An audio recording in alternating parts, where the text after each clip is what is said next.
सबसे पहले हम बनाएंगे पास्ता। तो पास्ता बनाने के लिए हमें चाहिए एक पास्ता, जो मेरे पास ये वाले थे। तो मैंने इन्हीं को उबालने रख दिए। लहसुन प्याज फटाफट काटे, मैदा लेके आई। उसके बाद मैंने इन सब को आपस में मिलाकर भून दिया। भून देने के बाद फिर मैंने अपने लिए अलग से प्लेट में रखा और खाने बैठ गए हम। तो ठीक ही बना था, उतना भी अच्छा नहीं था। तो ठीक था, हम दोनों ने खाए। ये मेरी दोस्त है तो इसको मैंने बुलाया हुआ था, तो हम दोनों ने आराम से खाया और थोड़ी इधर उधर की बातें की।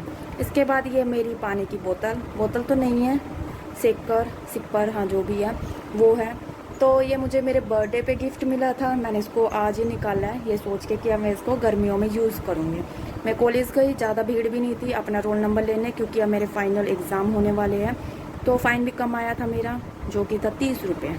इसके बाद मैंने कुछ बनाना था संडे वाले दिन। तो ये इतने लंबे नाखून हो रहे थे, काफ़ी दिनों से मैं सोच रही थी इनको काटने का। दुख तो वैसे मुझे नहीं हुआ बिल्कुल भी काटते टाइम, क्योंकि काफ़ी सारे सोचते हैं कि हाय मेरे नाखून कट गए, लेकिन मुझे बिल्कुल भी दुख नहीं हुआ, बल्कि मुझे नाखून काटने के बाद ज़्यादा अच्छा लगा। और इनको फटाफट से काट कूट के मैं देख रही थी बार बार कि ये ठीक से कट जाए, इनको मैं रख लूँगी अपने पास। तो जो मेरी भाभी थी वो मेरी वीडियो बना रही थी जब मैं नाखून कटवा रही थी। तो उन्होंने मुझसे पूछा तुझे ज़्यादा दुख नहीं हो रहा, तूने इतने टाइम तक इनको मतलब लंबा किया और अब एकदम से काट रही है। तो मैंने उनको भी यही कहा कि मुझे दुख बिल्कुल भी नहीं हो रहा, क्योंकि जब ये कट चुके थे उसके बाद मुझे ज़्यादा अच्छा लगा, लेकिन लंबों में इतने अच्छे नहीं लग रहे थे। काम करते हुए काफ़ी ज़्यादा दिक्कत होती थी, तो इनको काटना था ही। और संडे का दिन वैसे था तो कुछ बनाना भी था, और काफ़ी दिनों से काटने के सोचते सोचते काफ़ी ही दिन निकलते जा रहे थे। कभी मम्मी कहती है मंगलवार को नहीं काटना, कभी इस दिन नहीं काटना, तो इस चक्करों में काफ़ी दिनों से रह ही गए थे। अब मुझे ज़्यादा अच्छे लगे। यहाँ पे संडे को अब मैंने इडली बनाने की तैयारी कर रखी थी। ये पतीला दिख ही रहा होगा कितना बड़ा मैंने भर के रखा हुआ है। और नारियल की चटनी निकाल के अपने औजार सब रख लिए मैंने यहाँ पे, और बनाने की कोशिश की। और नाखून इसलिए भी कटने ज़रूरी थे, काम करते हुए अच्छे नहीं लगते, खासकर रसोई के। तो यहाँ पे ये मैंने इसको फील करके रख दिया।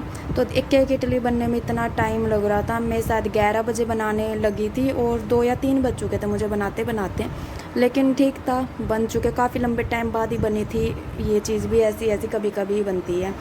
तो ये चीज़ बनाते हुए वैसे मुझे बहुत ज़्यादा आलस ही आ रहा था, क्योंकि बहुत टाइम ले रही थी।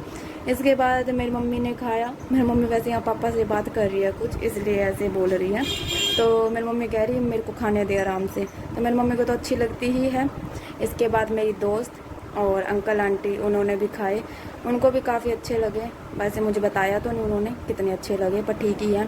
तो उनके लिए मैंने लिए थे। इसके अलावा पड़ोस में भी 1-2 संगा दे दिए थे मैंने, क्योंकि उनको भी पसंद है। और ये हमारी प्यारी रीशू, ये खा रही थी थोड़ा थोड़ा, जितना इसे खाया जाता है उतना ही खाती है, ज़्यादा नहीं। तो ये भी उस दिन आए थे तो इनको भी खिलाया, है ना ये प्यारा बच्चा। तो यहाँ पे ये जो है फाइनली मैंने फिर से मम्मी के लिए डाली थी और पापा के लिए भी रखी थी और अपने लिए भी, क्योंकि हमने नहीं खाई थी। तो चटनी ऐसे बनी थी, थोड़ी हरी हरी दिख रही है इसके अंदर, पर इतनी भी हरी नहीं है, क्योंकि थोड़ी तो होनी चाहिए थी। Bye bye.